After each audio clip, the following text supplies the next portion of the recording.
After my death, my soul attached itself to a female monkey in the zoo. Day after day, all I do is pick lice and munch on bananas. Far more carefree than being a real heiress. At least my biological parents won't despise me anymore, and my own brother won't tell me to cut my wrists deeper. I will be that monkey, until the family of 3 brought the fake heiress into the zoo. Mom, Dad, brother, look at how ugly that monkey is. Doesn't it look like how sister did when she died? The family of 3 froze. I then turned towards the neighboring gorilla enclosure and let out a couple of, oh ho, shouts. The mighty, throw shit gorilla, immediately scooped up a handful of feces and hurled it, smearing the fake heiress's face. The fake heiress got shit poured over her head. Amidst the crowd's roaring laughter, the fake heiress Rose stood there with a face full of dung, trembling with rage and repeatedly gagging. I laughed so hard my belly shook. Sitting on the highest rock of the monkey enclosure while slapping my stomach, not forgetting to give a thumbs up to the shit-throwing gorilla, it loves flinging poop at visitors, a trick I taught it. By the way, I still remember when I first became the alpha female, the zoo had few visitors, couldn't make ends meet, and the animals went hungry more often than not, their ribs showing. Truly pitiful. This couldn't go on, so I took matters into my own hands. First, 3 strikes shattered the Monkey King's domineering aura. I focused on attacking its lower body, beating it until its legs trembled and tears streamed down its face, forcing it to relinquish the throne. I became the Monkey King. Then, I sent the messenger, the blue-feathered parrot, to fly across the park and spread my revenue-generating philosophy. In a word, our zoo must come alive, half immortal, half crazy, with a touch of mischief. With this, how could visitors not spend their money? In just 2 short months, the zoo was thriving. The poop-flinging gorilla, the meditating raccoon, the swan-feeding fish, the sprawled-out Siberian tiger, oh, and let's not forget me, the Monkey King who loves wearing flower wreaths and shaking my butt atop Monkey Mountain. If the mood strikes, I might even bust out a Subject 3 dance. I'm the crown jewel of this zoo. So what happened? That clueless Rose actually called me ugly. Gotta hit her hard with some free-flying shit. Rose clearly couldn't handle the free-flying shit. She cried and cursed. Disgusting. That monkey. It was the one behind this. I saw it pointing at me just now. Rose glared at me with venom, urging our parents and brother to deal with me. Our parents and brother tried to calm her down, but she only cried harder, saying that being bullied by her sister in the past was bad enough. But now even a monkey was bullying her. Hearing this, our parents and brother stiffened, their expressions turning complex and silent. The onlookers couldn't stand it anymore and scolded Rose. Where did this spoiled princess come from? Throw shit gorilla just loves throwing things. Can't you hold up an umbrella? Ever since Throw Shit Gorilla went viral, visitors have been streaming in non-stop, mostly holding umbrellas to tease Throw Shit Gorilla. Whenever Throw Shit Gorilla makes a move, the tourists erupt in delighted screams. None of your damn business. Did I curse Throw Shit Gorilla? I was cursing that stinking monkey. I just can't stand the sight of it. Rose grabbed a stone and threw it at me. Unfortunately, she was too weak, and the stone fell into the ditch. Throw Shit Gorilla seized the moment and flung another piece of poop, smearing it all over Rose's face again. Of course, Throw Shit Gorilla was much gentler this time, afraid of hurting Rose. So it deliberately used a softer consistency. Rose was completely overwhelmed, vomiting up bile. My mother was heartbroken and questioned the arriving zookeeper. This gorilla has no manners at all. How did you train it? Sorry ma'am, Throw Shit Gorilla hasn't thrown feces in a long time. We don't know what got into it today. The keeper repeatedly apologized. While vomiting, Rose pointed at me. It was his doing. Ugh, damn monkey. Skin it alive and pull out its tendons. The tourists were furious upon hearing this, accusing Rose of being a heartless and crazy bitch. My parents and brother exchanged glances, then silently helped Rose leave without saying a word. Meanwhile, I noticed a green bar suddenly appear above their heads with words on it. Regret value. My father's regret value was at 20%. My mother's regret value is 30%. My brother's regret value is 10%. The corner of my mouth twitched. Damn system. Get out here. I was bound to the system when I returned to the Lincoln family at age 15. It's called the affection value system. Only when my parents' and brothers' affection value for me reaches 100% can I truly integrate into this family and finally experience the familial love I've longed for, yet for a full decade, their affection value for me never reached 100%. After I was diagnosed with cancer, they all concluded I was faking it, because the private doctor's diagnosis was that I was perfectly healthy. At that moment, my brother's affection for me dropped to 0%, my parents' affection also fell below 10%. I knew it was over, and I was completely exhausted. I no longer yearn for so-called family love. I just want to leave this world. So, before the cancer cells spread, I ended my own life, slit my wrists. I did it 3 times in total. The first 2 times, my parents told me to go die outside, not at home. The elder brother sneered. Don't you know I'm a surgical expert? A shallow cut like that won't kill you. I took his words to heart, so the 3rd time, I made sure to do it right, submerging myself in the bathtub. I made a deep, decisive cut across my lifeline. Finally, I died. The system crashed on the spot, yet somehow preserved my soul. I drifted and drifted, floating to the zoo near my home, just as a female monkey died. So I took possession of its body. Then came the roaring zoo revenue reform. I conquered a vast territory, and now I could quietly reign as the handsome monkey king. As a result, the long-lost system suddenly came back to life again. What the hell is this regret value? I called the system out. It actually appeared and apologized. Sorry, host, I didn't expect you to turn into a monkey. My CPU overheated and it took this long to fix. Stop the nonsense. What's that regret value above their heads? I squinted and crossed my legs. It's simple. Your family members regret their actions. Deep down, they still care about you, to put it bluntly, after your death. Everyone started loving you. Ugh, cut the crap. I just want to be a monkey in peace. I protested vehemently. The system reasoned with me. Host, if your family's regret value reaches 100%, I can revive you. Not only will you get a second chance at life, but you can also return to your family and enjoy the hard-won affection. Are you trying to make me vomit here? I firmly refused. No way, get lost. Don't disturb me from acting like a monkey. Host, don't you want to act spoiled in your mother's embrace?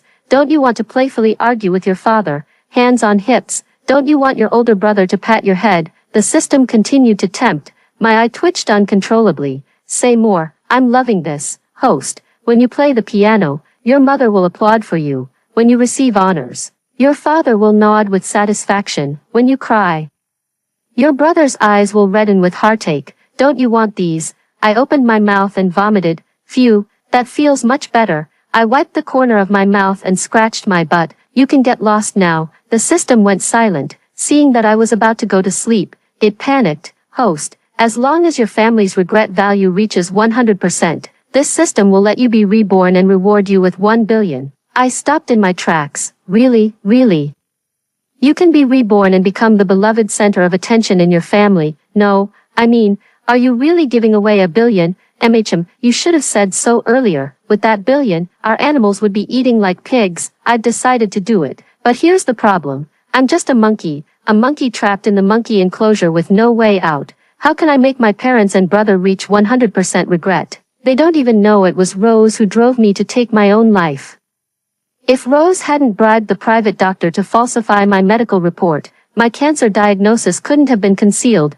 Clearly, the biggest obstacle to making my family feel remorse is Rose. At the very least, I must make sure my family knows Rose was responsible for my death. What can be done? Lost in thought, I suddenly saw a woman approaching from afar, holding fresh mangosteens in her hand. That's a real treat. But the woman isn't a treat, she's my mom. She walked up to the iron cage closest to the monkey enclosure and stared at me without blinking. Actually, she had been watching me all day. If Rose hadn't been in a hurry to wash off the poop, my mom would probably have kept staring at me. I landed right in front of her, separated by the cage, calm and unruffled. She handed over the mangosteen and greeted me with a smile. Monkey, your eyes are so beautiful, just like my daughter's. Is that so? Which daughter?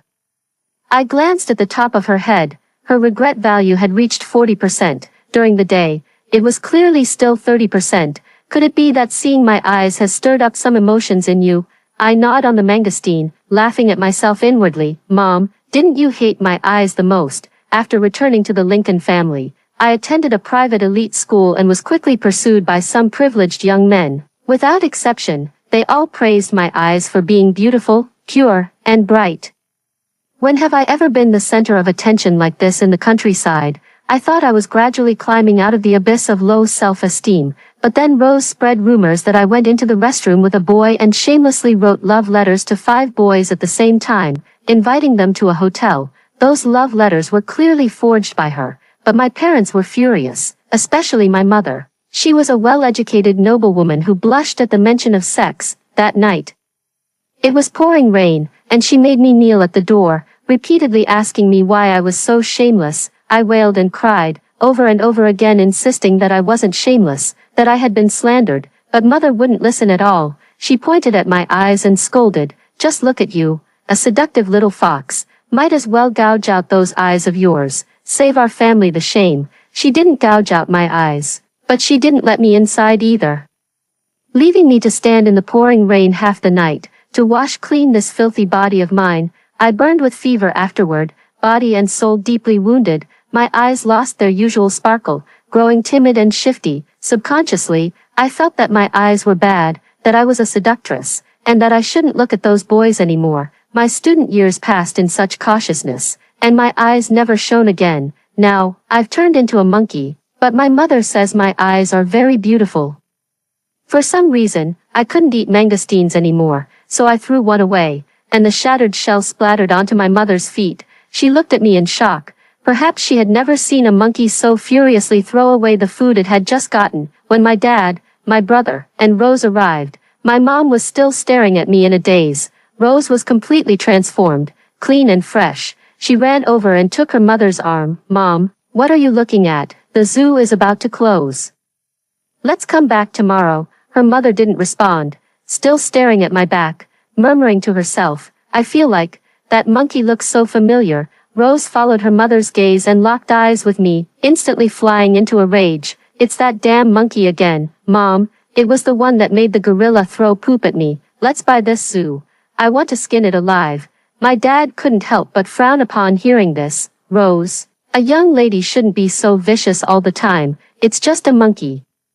"Hoof, I hate it. It bullies me just like Sarah does." Rose's eyes immediately turned red, with a cunning glint flickering in them. She was putting on an act again. While I was still alive, she had already painted me as a wicked older sister who constantly bullied her and drove her away. For example, she would deliberately hide razor blades in the piano, play until her hands bled, and then run to complain that I was the one who put the blades there to hurt her, or she would pay thugs to beat her up, then come home claiming I had hired them, before tearfully threatening to run away. Countless incidents like these had long since molded me into a monster. In the eyes of my family, I am despicable and beyond redemption. I once broke down, wondering why my parents and brother could be so foolish. Rose's schemes were so childish, yet why couldn't they see through them? It was only later that I realized. This is the difference between love and the lack of it. If you love, even lies will be believed. If you don't love, even the most elaborate words won't be trusted. By the time I understood this truth, I was already in the late stages of cancer, with no hope of survival. Fortunately, I've become a monkey. This realization has cleared my vision, and I'll never be swayed by family again. I glanced sideways coldly at that family. My brother spoke up. "Rose, we know you've been wronged. You were bullied by Sarah, and we didn't protect you in time, but Sarah is dead after all. Don't hold so much resentment." Yes, Sarah's own actions led to her downfall. From now on, you'll be our only daughter, and we'll definitely love you well. My father smiled and pulled Rose into his embrace. A faint smirk of satisfaction curled at Rose's lips before she nodded with reddened eyes, ceasing to torment this monkey any further. The family left laughing, not forgetting to take a group photo in front of the monkey enclosure. I nearly gagged watching it, yet the phone in Rose's hand sparked an idea in me. I can't speak human language, but I can type human words. If I had a phone, there would be so many things I could do. With a phone, I could send 2 messages to my family. First, under the mattress in my bedroom, I secretly hide the home surveillance footage from the past few years, though incomplete. It's enough to prove the abuse I suffered from Rose. Rose is a cautious person. Every time she finishes tormenting me, she deletes the home surveillance footage. Even though my family never checks it, I only realized this later and gradually managed to save some of the recordings. Unfortunately, whenever I show them to my parents, they always say they're too busy and completely dismiss my words. My brother even suspected that I had some sinister scheme, intending to deliberately frame Rose. As a result, every memory card I handed over would end up snapped in half. I became utterly hopeless and stopped handing over any memory cards. Second, Rose colluded with a private doctor to fabricate my medical report, concealing my cancer diagnosis, which ultimately drove me to despair and suicide. This must be told to the family so they can investigate, especially have my mother look into it. Her regret level has reached 40%, making her the most remorseful person.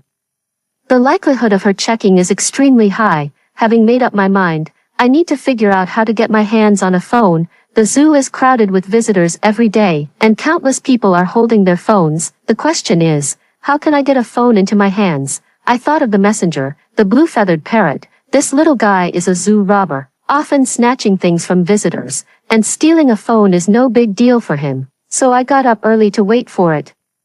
It loves fresh bananas and flies over to our monkey mountain every morning to see if there are any bananas to snatch. Sure enough, before the sun had even risen, it perched on a wooden stake in the monkey enclosure, looking around and craning its neck curiously.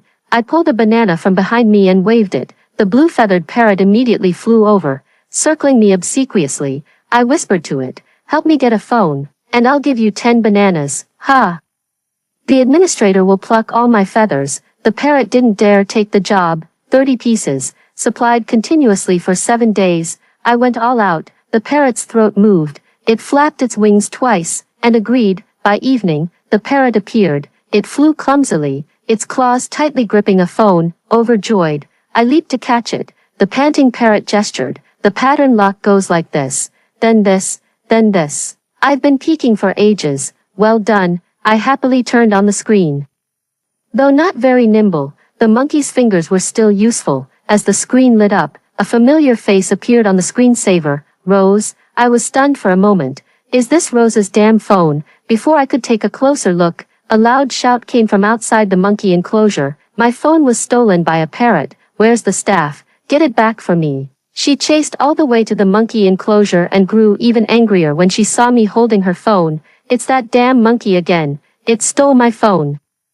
Where's the staff? Staff, get out here now. 2 staff members rushed over. After hearing the situation, they grabbed monkey deterrent sticks and headed into the enclosure. My eye twitched. Damn parrot, why does it have to pick people so well? Seeing the administrator getting closer, I had no choice but to grit my teeth and text my mom with my phone. Pathetic as it sounds, I've always remembered her number, from age 15 till now. With my fingers fumbling, it took me a while to type out a few words. Mom, check under Sissa's mattress. I didn't even have time for punctuation before the administrator's baton was right in front of me. I had no choice but to click send, then hurled my phone into the neighboring compound.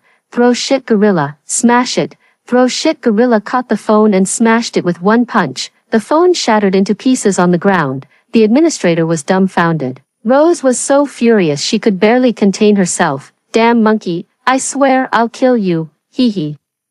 I'll make it up to you, I shouted toward the next room, the gorilla pounding its chest. Throw shit gorilla, suddenly spreads its palms backward, arches its plump buttocks upward, and with a plop, delivers the goods. The next moment, a lump of shit falls from the sky, smearing Rose's face once again. After dealing with Rose, I happily returned to my cage to sleep, eagerly waiting for my family to flip my mattress and discover those memory cards. No sooner had I lain down than my consciousness began to blur, and my soul started to drift away. This happens from time to time. After all, I'm only human, and my soul doesn't perfectly fit this monkey, so, occasionally, my soul slips out of its shell. No matter, I might as well go enjoy a show. Before long, I floated to the familiar Lincoln family estate and saw the trio having dinner. They looked at the text message my mom received with confusion. The message was a bit baffling. Mom. Check under sister's mattress. This is from Rose. What's going on? My dad put down his chopsticks and immediately called Rose. Unfortunately, the call couldn't go through. My mother stood up with a smile and said, Rose wasn't happy at the zoo yesterday, so she went again today. She's probably busy. Then why did she ask you to flip Sarah's mattress? Isn't that bad luck? My brother's face was as cold as ice, showing no emotion. My mother shook her head. Let me go take a look. I called the maid. How could you possibly move it? My dad waved at the butler. Soon, the mattress in the side room on the third floor was flipped over, revealing over a dozen memory cards scattered on the floor, looking like they had been there for quite some time. Memory cards. What are these? My dad was completely baffled and called Rose again, but unfortunately, the call still wouldn't go through. My brother stood at the door, sneering carelessly. Sarah's memory cards. I know about them.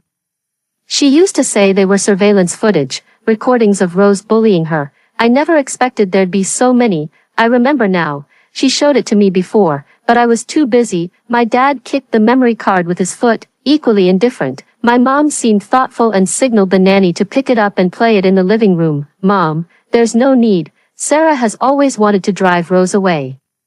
She must have deliberately provoked Rose to bully her at home and then recorded it to mislead us. My brother crossed his arms, his face full of mockery. Rose actively asked us to find the memory card and watch it, to expose Sarah's antics. My father nodded in agreement, signaling the butler to discard all the memory cards. Only my mother hesitated and shook her head.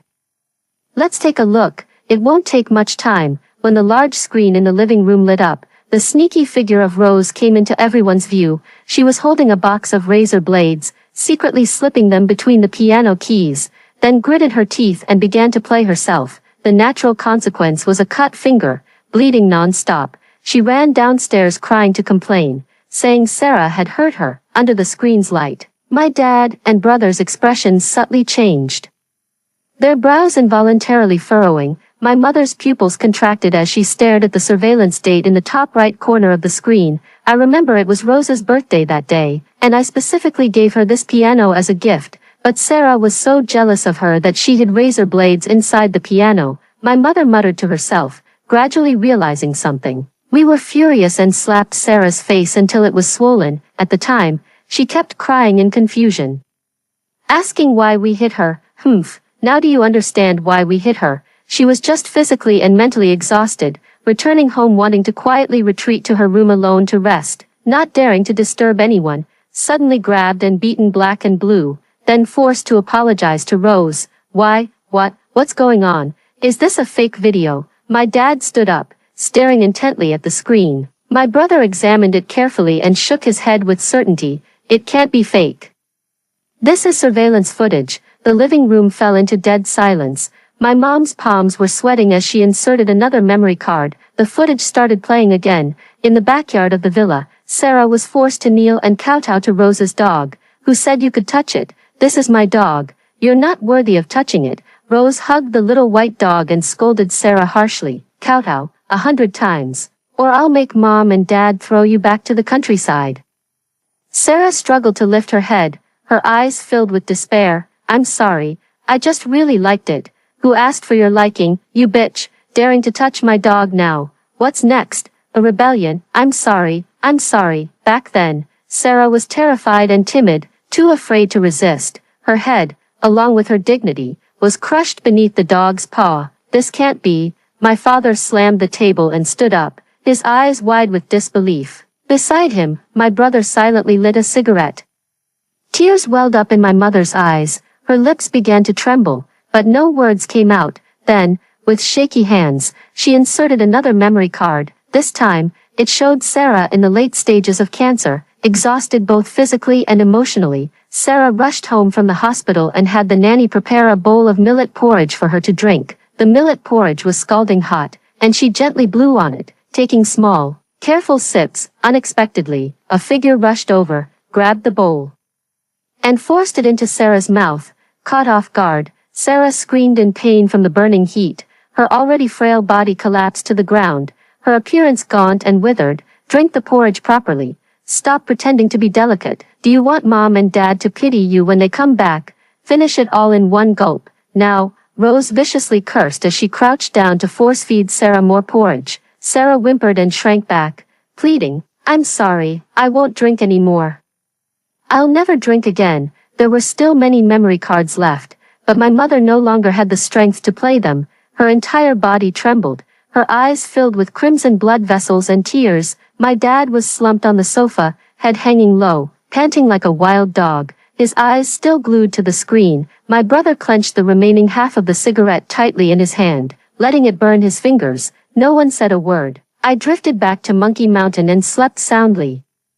Going back home made me feel somewhat unlucky, so I quickly took a shower and ate a few more bananas to ward off the bad luck. When the sun came up, the first batch of tourists arrived. A woman walked toward the monkey enclosure, looking utterly distraught. I took a look, and it was my mom again. This time, she didn't even bring any mangosteens, so I ignored her, hanging upside down in the cage and swinging like a pendulum. But she looked up at me and murmured, "Monkey, your eyes are just like my daughter's. What should I do?" My daughter suffered so much injustice. Tears rolled down her cheeks as she sobbed uncontrollably. Only then did I notice the green bar above her head had surged, with the regret value reaching 90%. Just 10% more to go before we're done. I thought for a moment, then jumped in front of her to get a closer look. She sniffled, holding back her tears. "Monkey, tell me what I should do, my Sarah. She's never coming back."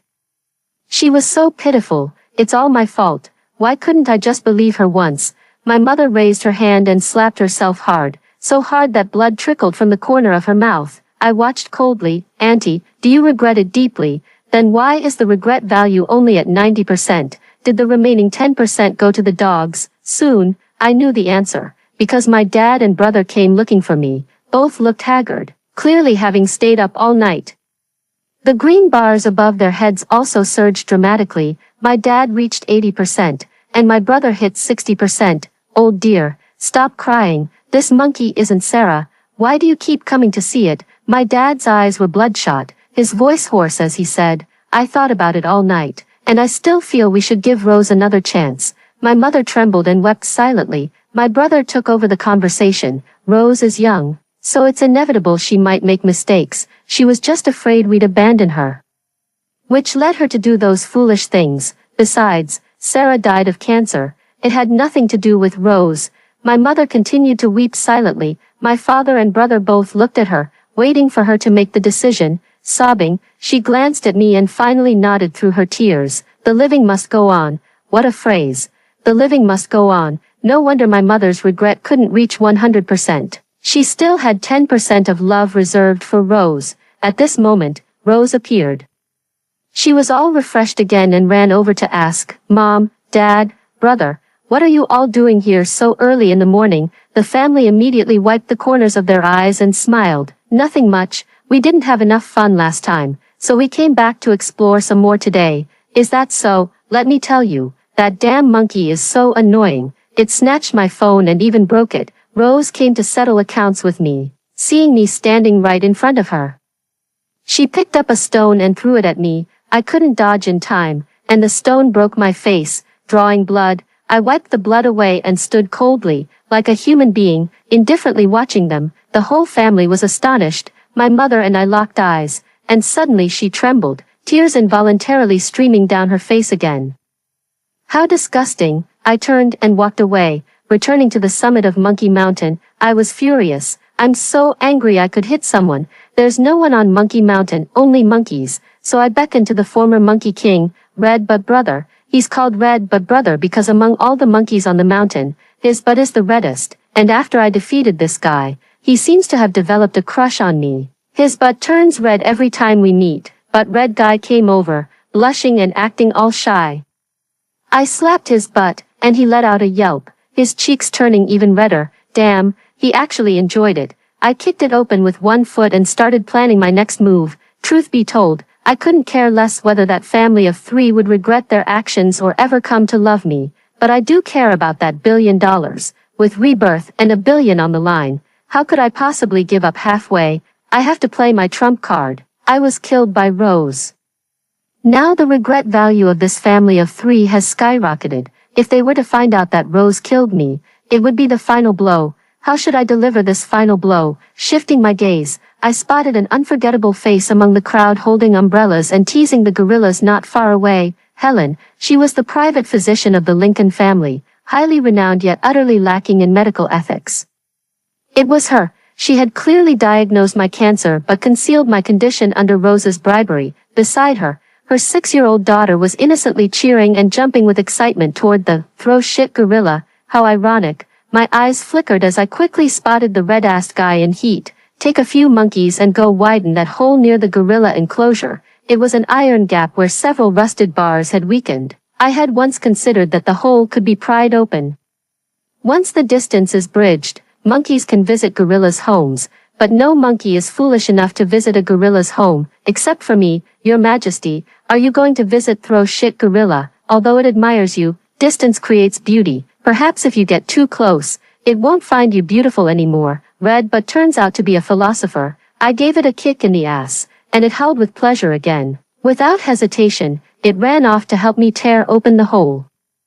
I climbed to the top of Monkey Mountain, grabbed a banana, and hurled it toward the small grove in the southeast direction. As the banana landed, a whole flock of parrots greeted me. Fuck your mother, fuck your mother, fuck your mother. They were grazing for a while when the blue-feathered parrot arrived. I waved my hand. Mina, I've got a job for you. Not taking it. Last time I snatched a phone, the admin slapped me so hard I got a concussion. The mina turned its head and flew off.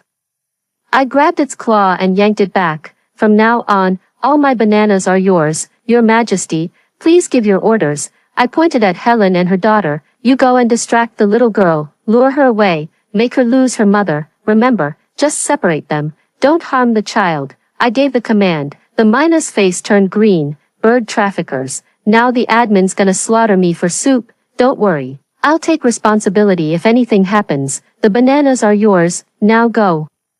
Without hesitation, I launched the mina like a projectile. Flapping its wings resentfully, it flew toward Helen. The sky began to darken, and the tourists gradually left. When there was no one left near the monkey enclosure, But brother came panting to report, Your Majesty, the hole has been torn open. Great. Without another word, I ran to the hole and ducked through it. On the other side was the gorilla enclosure. The gorillas are getting ready to return to their cages for sleep. Seeing me arrive, they all got excited, pounding their chests and howling.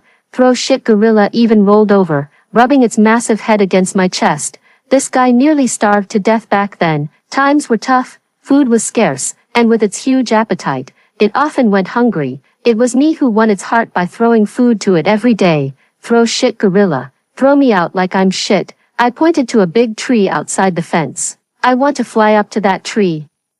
The shit-throwing gorilla was stunned, looking at me, then turning to glance at its own butt. I smacked its head. Damn, you can't be useless, can you? Hearing this, it pounded its chest furiously, spun 360 degrees, lifted me up, and hurled me with all its might. Whoosh! I flew over the fence and landed perfectly, dangling from a tree branch. Here it comes. Right beneath is the walkway where tourists pass by. Coincidentally, the mina bird appeared. It's coming to find me. I made a few nimble leaps and caught it midair. It startled in fright. Holy shit, who's there? Me. I stroked its fur. Where's that little girl? Oh, it's the queen. I thought you were a female ghost. The mina bird lived up to expectations, teasing Helen's daughter and luring her into the most secluded bamboo grove. The zoo was in chaos now, with all the staff searching for Helen's daughter. Helen was already terrified out of her wits, sitting trembling on a bench in the predator exhibit. Completely drained of strength, I hung from the branches above her, watching from the shadows. The mina also stood nearby, asking me what I wanted to do. I gave it some instructions, and it nodded repeatedly. Then, straining its voice, it called out from the dark branches, Helen, I died so miserably. Parrots can speak human words. Helen under the tree shuddered, instantly bursting into tears out of fright. Looking around in panic, Helen, you killed me. I hate you so much. If you don't turn yourself in, I'll eat your daughter. The mina bird continued mimicking human speech. Helen let out a terrified scream and looked up, only to see a dark figure hanging upside down. That's me. She was so scared that she wet herself. Her legs went weak, and she collapsed to the ground with her pants soaked. Miss Sarah, no, I'm sorry. Please, spare me. She lost her mind. I swayed, letting out a sharp, eerie monkey-like laugh. Heh heh heh heh. Helen couldn't take it anymore. Her eyes rolled back, and she fainted dead away. Both the mina bird and I were stunned. Is this too cowardly? I was just about to go down to check when a staff member came running over, excitedly shouting, Miss Helen, we found your daughter. Helen didn't move a muscle, already scared half to death. I quietly slipped back to the monkey enclosure. The plan must have worked, since Helen was scared unconscious. She'll definitely think it's Sarah coming back for revenge. Now we just wait to see when she confesses. If she doesn't confess, I wouldn't mind paying her a visit at home. Imagine a macaque standing by her bed wailing like a ghost. Let's see if that scares her. I'm waiting for Helen to turn herself in. After waiting for 3 days, there was still no movement. My family hasn't come to the zoo either, just as I was planning the next step. Rose arrived. She arrived as soon as the zoo opened, dressed to the nines, with 2 bodyguards in tow. Moreover, the zoo director was actually accompanying her. The group came to a halt in front of the monkey exhibit. The director enthusiastically introduced to Rose, "Miss Lincoln, this is our zoo's most popular monkey exhibit. The Monkey King is a truly remarkable female, a once-in-a-century sight. Is that so?" Rose forced a smile. "How amazing. Can I take a closer look?" The zoo director looked troubled. Rose frowned impatiently. "I donated 5 million to your zoo, and I'm the heiress of the Lu group. Can't I even see a monkey?" "Of course you can. It's just that monkeys can be quite wild. I'm afraid it might hurt you," the director said with an apologetic smile. "Don't worry, you have administrators. I have bodyguards. What's there to fear?" Rose made the final decision.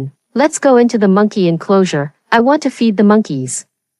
The zoo director had no choice but to agree and quickly called all nearby staff to ensure Rose's safety. Before long, Rose entered the monkey enclosure. Because her entourage was so large, with many staff members carrying sticks, the monkeys were frightened and scattered in all directions. Many of the monkeys ran to my side seeking shelter.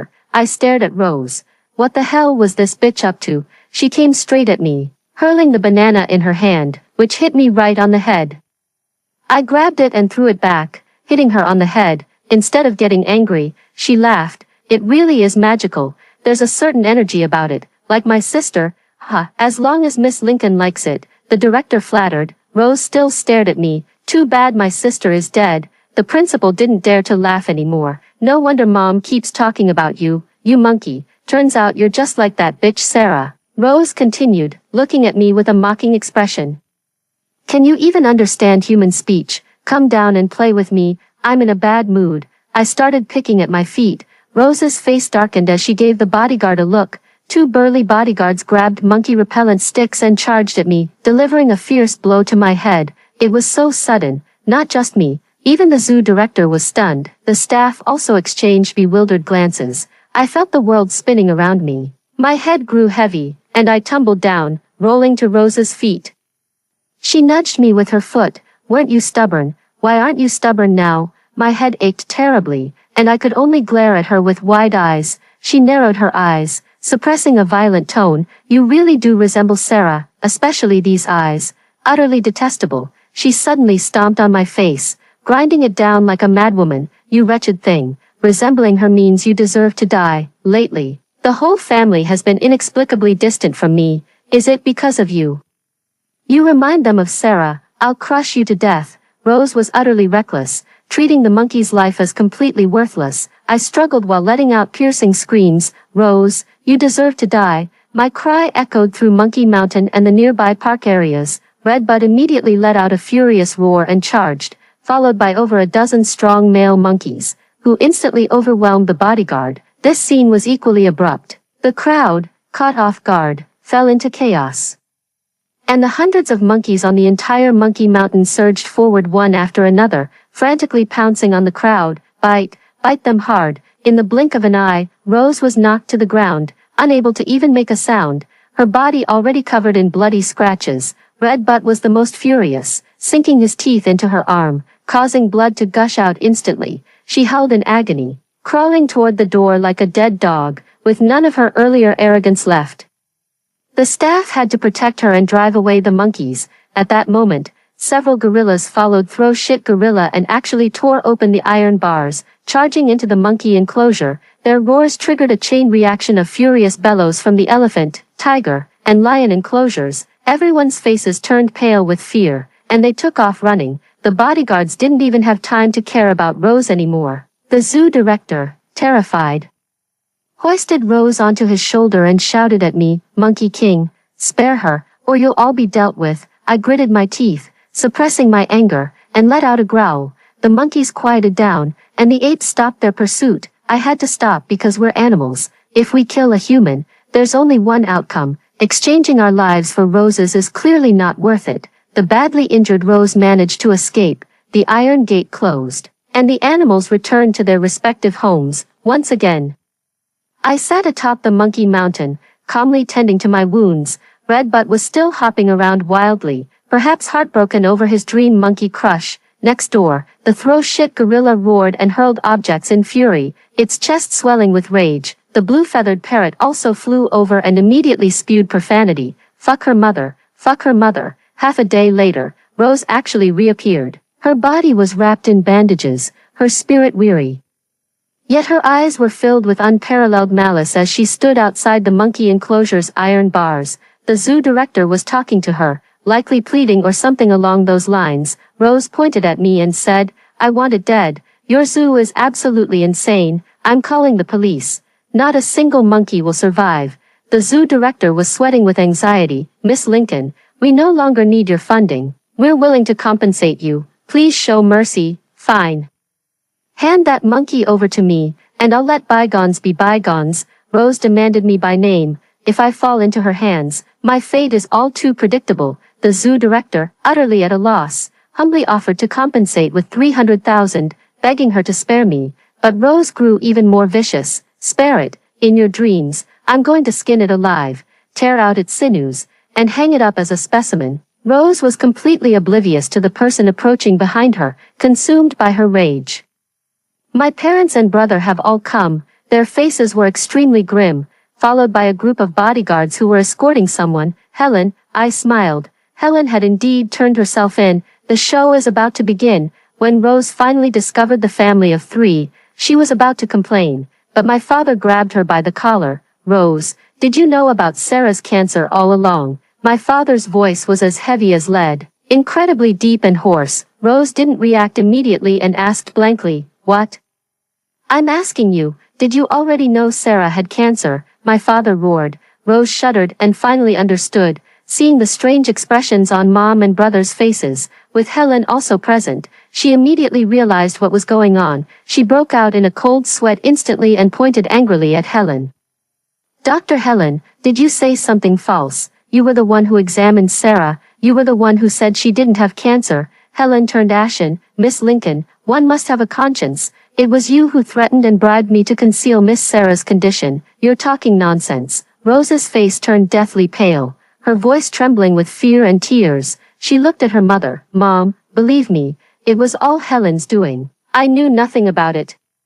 Before the words had even finished, a sharp slap landed heavily on her face. My brother had struck. He looked as pale as a corpse, not a trace of color in his face, yet he continued to slap Rose repeatedly. Rose's face quickly swelled and turned red, puffing up like a pig's head. She was in excruciating pain, wailing repeatedly, "Brother, why are you hitting me? It hurts so much." "Hurt? How many slaps have you given Sarah over these years, just from the footage on those memory cards?" "You've slapped her hundreds of times." My brother's voice was icy to the extreme. He delivered several more slaps, knocking Rose to the ground, her mouth and face covered in blood. My mother burst into loud sobs. Rose thought her mother was feeling sorry for her, so she quickly crawled over and hugged her mother's leg. "Mom, I'm in so much pain. I know I was wrong. Now that my sister is dead, I'll be filial to you both. I'm your only daughter now." Her mother covered her mouth and resolutely kicked Rose away, nearly losing her voice. She still mustered the strength to demand, "Rose, oh Rose, how could you be so cruel? What have you done to your sister? Do you feel proud for causing her death? You show no remorse, deliberately letting us find the memory card to test our limits. We endured it, but we never imagined you'd collude with the doctor to hide your sister's condition." As she spoke, my mother completely lost her composure and slapped Rose hard. Rose nearly passed out from the pain, but she hoarsely retorted, "What memory card? I don't know anything about it. You're still lying. You sent that text telling us to check under your sister's mattress. You're absolutely disgusting. Did you think you could do whatever you wanted once your sister was gone?" my mother wailed, her entire body trembling violently. Rose was both in pain and bewildered. "No. I didn't send any text messages. My phone was taken by the monkey." She suddenly pointed at me. It was him. He snatched my phone, messed around with it, then threw it to the gorilla to smash. He sent the text. Everyone was stunned. This is utter nonsense. Only my mother trembled violently, staggering toward the monkey enclosure. My mother was trembling so violently that she would fall after just a few steps, get up to continue walking, only to fall again. My father and brother rushed to help her up, and the three of them slowly made their way to the iron cage. I didn't move, sitting quietly on the rock. My mother reached out her hand and called to me, "Sarah, is that you? Is it really you?" Mom's gone mad. Mom's losing her mind. I still didn't move. Dad and brother watched me, their faces flickering with uncertainty.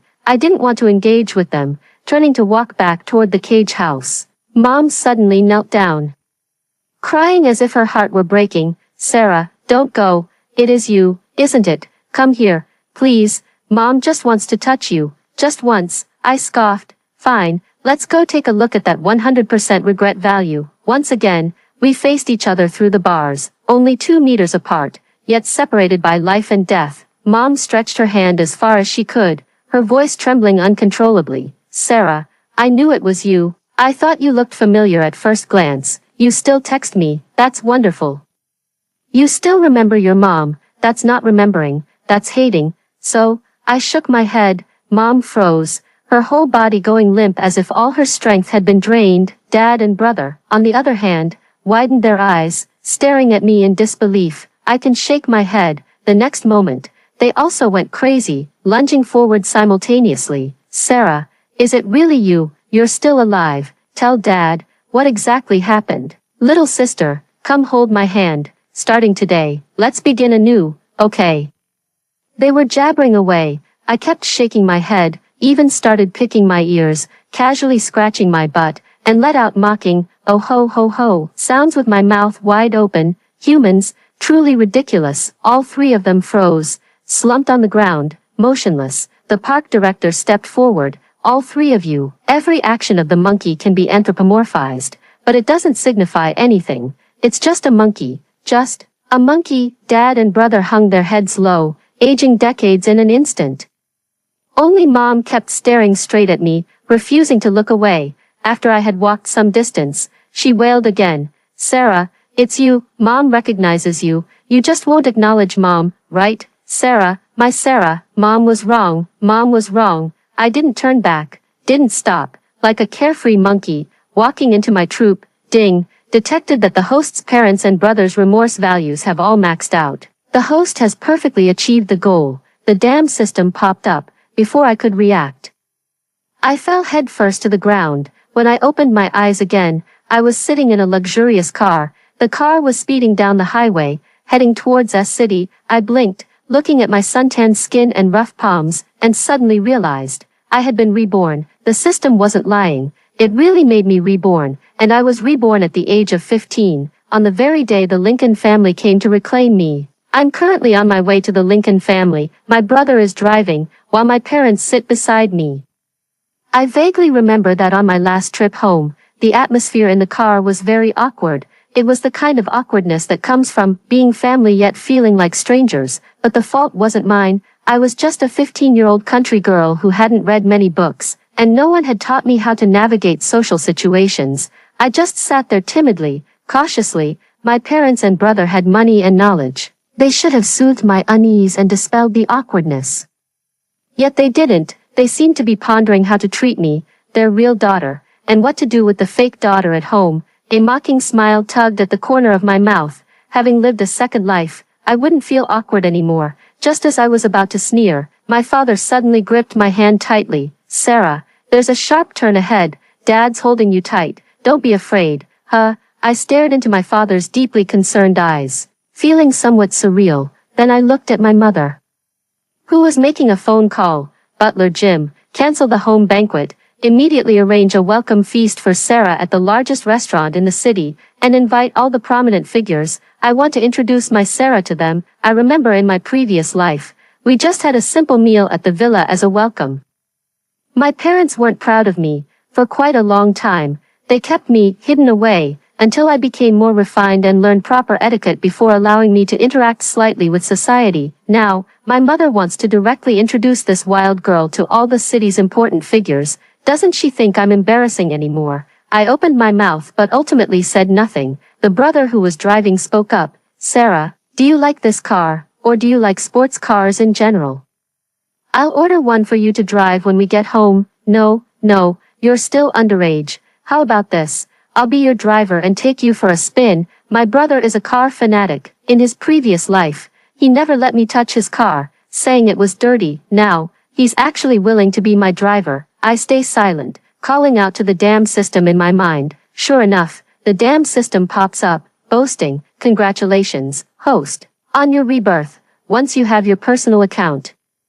10 billion will be deposited immediately. What's going on with them? I asked. This is an extra reward for the host. Your family has also been reborn, but they don't know you've been reborn. They cherish this opportunity dearly and will give you all their love. I see, my family has been reborn and completely awakened, but I feel indifferent. I looked into 3 pairs of eyes filled with love and regret, yet deep inside, waves of disgust still churned. Love is truly a strange thing.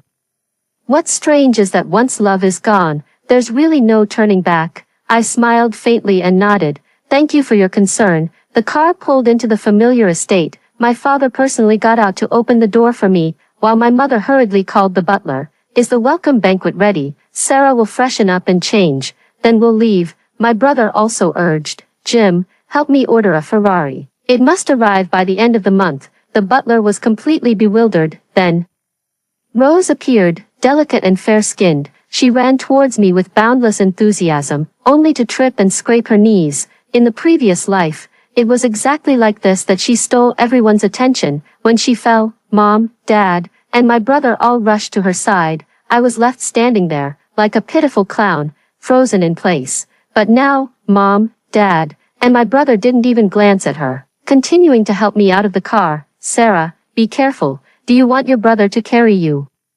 Sweetheart, we were in a hurry, so Mom didn't have time to lay out the red carpet. But don't worry, for your birthday, Mom will cover the entire estate with red carpets. You've done everything. What's left for me as a father to do? The 3 of them burst into laughter. Rose, still lying face down on the ground like a dog eating dirt, was stunned, frozen in place for a long time. As we passed by, my brother kicked her and said, "Get up, don't you have hands? What kind of look is that?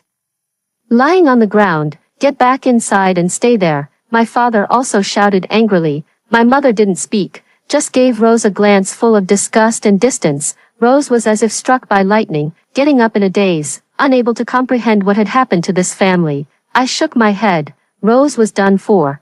Her future was bleak, with no one left to love her, just like my previous life. Yet she was luckier than me, for I wouldn't compete with her for even a shred of love. I disdained to fight for it. After bathing and changing clothes, the slight discomfort from my rebirth was gone. My mind was also exceptionally clear. Therefore, I didn't attend any welcoming banquet but went straight to the point. Thank you for your concern, but I truly don't wish to be your daughter anymore. So please allow me to sever all ties with you, every single one. My voice brooks no doubt. I'm like an emotionless robot. My parents and brother froze, their eyes revealing deep pain and guilt, with tears in her eyes. My mother tentatively asked, Sarah, could it be, you've been reborn too? I smiled, nodded emphatically. No need for superfluous words. Everyone understood perfectly well. Let us end it here. As I dragged my luggage away, the sound of heart-wrenching sobs followed behind. 3 years passed in the blink of an eye. On my 18th birthday, I opened a personal bank account. I could have done it earlier, but online banking wasn't available to minors under 18. The damn system actually said it couldn't transfer money without online banking. $1 billion is just too much, so for 3 years, it only gave me a measly $100,000 in pocket money each month. I was practically broke. I endured this garbage system for 3 years, and finally, on my 18th birthday, I got my hands on the $1 billion that was rightfully mine. Without a moment's hesitation, I rushed straight to the zoo and found the familiar, young director. I'll donate $100 million to your zoo. Make sure every animal is well fed and treated properly. No skimping on any of them. The principal was stunned and stammered, "Oh, 100 million, yep, and I'd also like to be a deputy principal. Is that okay?" "Absolutely. You can even be my mom if you want." And so, I became the principal's mom, of course. She is also the mother of all animals. At that time, the red-bottomed brother of Monkey Mountain was still young, but already had the reddest bottom. When it saw me, it froze for a moment, and its bottom turned even redder. Indeed, there are few sweet words in this world, but a young monkey's red bottom speaks louder than a long confession. As for the neighbor's shit-throwing gorilla, he's constipated every day, picking and throwing randomly, practicing in advance. It's no exaggeration to praise the idle trainee. The little blue-feathered parrot from the grove has also arrived, tiny and not yet a year old, but already learning the etiquette of hosting guests. Hello, hello, hello. It called out like this, hoping to win the favor of tourists. I patted its head and said, "You can't call like that. Follow me, grass mud horse, grass mud horse, grass mud horse." The little mynah twisted its beak and said, "Ugh, so uncivilized." Later, the zoo became popular again. Visitors swarmed in, nearly bursting the gates. I spotted familiar figures. Mom, Dad, and my brother had arrived. They stood outside the monkey enclosure watching me as I fed milk to an injured baby monkey. Holding the little monkey, I walked over and saw that the family of 3 looked utterly exhausted. The father's temples were streaked with white, his eyes cloudy, though only middle-aged. He appeared to have already entered old age. The mother wasn't much better off. Her back bent, her body emaciated, coughing twice whenever she lifted her head, clearly gravely ill. The mental torment turned them into walking corpses. We gazed at each other again through the iron bars. Mom opened her mouth but couldn't speak, only reaching out her hand to touch me. I handed over the little monkey. "Thank you for your affection. This little one is named Happy." "Oh," Mom smiled awkwardly and began petting the little monkey. Dad spoke hoarsely. "Sarah, we kicked Rose out 3 years ago. This home is reserved for you. Can you come back?" I smiled and walked back holding the little monkey. "Can't let visitors pet it for too long." "Little sister, what will it take for you to come home?" my brother asked, his voice full of pleading. I stopped and turned my head with a smile. "This is my home. Where else would I go? I'm not going anywhere. I'm staying right here. I want to spank Red, brother. I want to see throw shit gorillas poop. I want to hear the parrots grass mud horse. It may be a bit intense, but this love is strong enough. I can't stand those heartless pieces of trash. Goodbye." After hearing the story above, what are your thoughts? Feel free to share your opinions in the comments section. Looking forward to hearing from you. If you liked this story, don't forget to like it, share it, and subscribe to my channel. See you next time.